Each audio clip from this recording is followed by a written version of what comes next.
Assalamualaikum warahmatullahi wabarakatuh. Sebelumnya izin memperkenalkan diri. Perkenalkan, nama saya Yostia dengan NPM 224111032. Di sini saya akan menjelaskan tentang pasar dan lembaga keuangan perkembangan dan jenis bank. Sejarah dari perbankan. Yang pertama yaitu sejarah yang mencatat asal mula dikenalnya kegiatan perbankan pada zaman kerajaan tempo dulu di daratan Eropa, dan kemudian usaha perbankan berkembang ke Asia Barat melalui para pedagang. Dan perkembangan perbankan di Asia, Afrika, dan Amerika ini telah dibawa oleh bangsa Eropa pada saat itu dengan melakukan penjajahan di Asia, Afrika, maupun benua Amerika. Kata bank berasal dari bahasa Itali atau banca, yaitu uang. Bila ditelusuri, sejarah dikenalnya perbankan dimulai dari jasa penukaran barang, sehingga arti bank dikenal sebagai meja tempat penukaran uang. Kondisi sebelum deregulasi.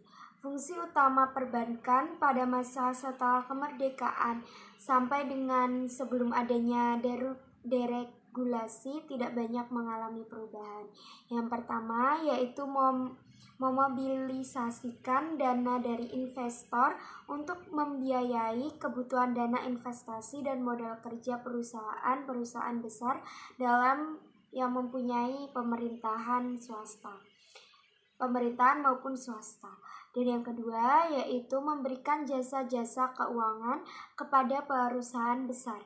Dan yang ketiga yaitu mengadministrasikan anggaran pemerintahan untuk membiayai kegiatan dalam pemerintah. Dan yang keempat yaitu menyalurkan dana anggaran untuk membiayai program proyek pada sektor-sektor yang ingin dikembangkan oleh pemerintah. Fakta sebelum aturan perbankan dibuat. Yang pertama, tidak hanya dalam peraturan perundangan yang mengatur jelas tentang perbankan, dan yang kedua yaitu kredit likuiditas Bank Indonesia KLBI pada bank-bank tertentu. Bank banyak menanggung program-program pada pemerintah. Dan yang ketiga yaitu instrumen pasar uang yang sangat terbatas. Dan yang keempat yaitu jumlah bank swasta yang relatif sedikit. Dan yang kelima yaitu sulitnya pendirian bank baru. Dan yang keenam yaitu persaingan antar bank yang tidak ketat. Dan yang ketujuh yaitu posisi tawar-menawar atau bargaining position. Bank relatif lebih kuat daripada nasabah. Dan yang kedelapan yaitu prosedur berhubungan dengan bank yang rumit. Dan yang ke-9 yaitu bank bukan merupakan alternatif utama bagi masyarakat luas untuk menyimpan maupun meminjam dana. Dan yang ke-10 yaitu mobilisasi dana lewat perbankan yang sangat rendah. Kondisi sesudah deregulasi. Kebijakan deregulasi ini dilakukan pada 1 Juni 1983 yang berisi tentang yang pertama yaitu penghapusan bagu kredit dan pembatasan aktiva lain sebagai instrumen pengendali jumlah uang yang beredar. Dan yang kedua yaitu pengurangan KLBI kecuali untuk sektor-sektor tertentu. Dan yang ketiga yaitu pemberian kebebasan bank umum untuk menetapkan suatu bunga simpanan dan pinjaman kecuali untuk sektor-sektor tertentu. Dan yang kedua yaitu kondisi sesudah deregulasi. Bank Indonesia sejak 1984 mengeluarkan SBL.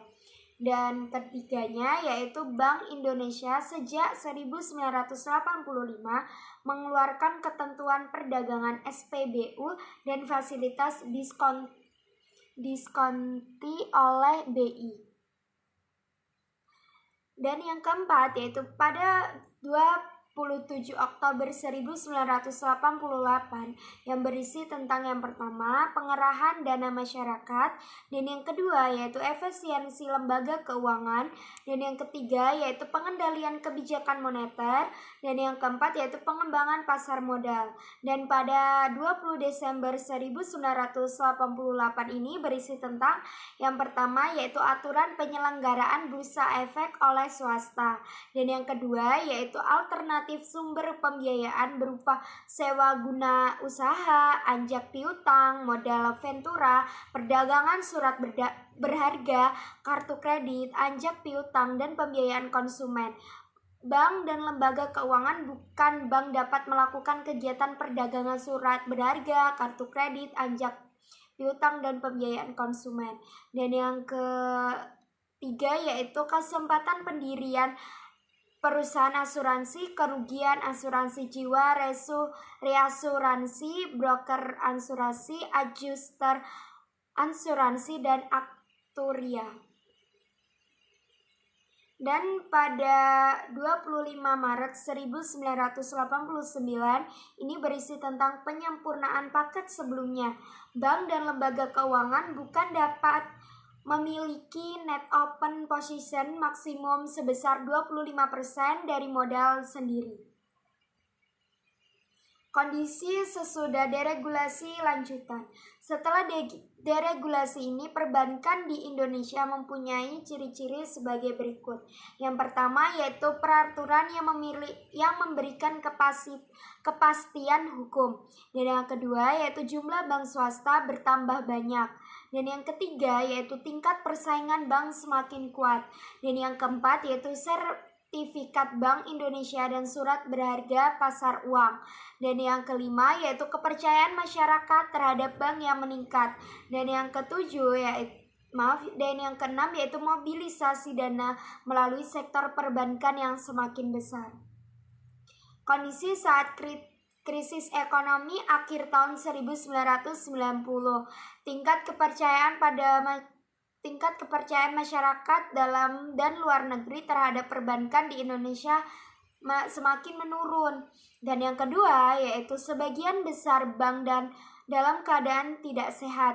Dan yang ketiga yaitu adanya spread negatif. Dan yang keempat yaitu munculnya penggunaan peraturan perundang-undangan yang baru. Dan yang kelima yaitu jumlah bank yang sangat menurun. Kondisi terakhirnya yaitu selesainya penyusutan arsitektur perbankan Indonesia atau disingkat sebagai API. Munculnya API ini dipicu oleh adanya krisis perbankan dan krisis ekonomi yang terjadi pada Indonesia dimulai dari tahun 1997. Dan yang kedua yaitu serangkaian rencana dan komitmen pemerintah, DPR, dan Bank Indonesia untuk membentuk atau menyusun. Yang pertama yaitu yang disusun lembaga penjamin simpanan. Dan yang kedua yaitu lembaga pengawasan perbankan yang independen. Dan yang ketiga yaitu otoritas jasa keuangan. Kinerja perbankan yang lebih menunjukkan kondisi masa peralihan atau awal masa pemulihan dan dari krisis ekonomi ke arah kondisi perbankan yang lebih sesuai dengan praktik-praktik perbankan yang lebih baik. Praktik ini yaitu mengarah pada yang pertama yaitu manajemen pengelolaan resiko yang lebih baik, dan yang kedua yaitu struktur perbankan nasional yang lebih baik, dan yang ketiga yaitu penerapan prinsip kehati-hatian yang konsisten, dan yang keempat kondisinya yaitu penyaluran dana masyarakat ke arah yang lebih mencerminkan bank sebagai perantara keuangan dengan tetap berlandaskan prinsip kehati-hatian. Dan ini ada beberapa jenis bank. Yang pertama yaitu berdasarkan penyelenggaraannya. Yang pertama bank dari pemerintahan, dan yang kedua yaitu bank dari swasta asing, dan yang ketiga yaitu bank dari koperasi. Dan ada beberapa jenis bank berdasarkan bentuk hukumnya. Yang pertama yaitu persero atau perusahaan perseroan, dan yang kedua yaitu perseroan terbatas atau PT, dan yang ketiga yaitu perusahaan daerah atau PD, dan yang keempat yaitu koperasi. Dan ada beberapa jenis berdasarkan fungsinya. Yang pertama yaitu bank sentral, yang kedua yaitu bank umum, dan yang ketiga yaitu bank perkreditan rakyat. Sekian yang dapat saya sampaikan, kurang lebihnya saya minta maaf. Saya akhiri, wassalamualaikum warahmatullahi wabarakatuh.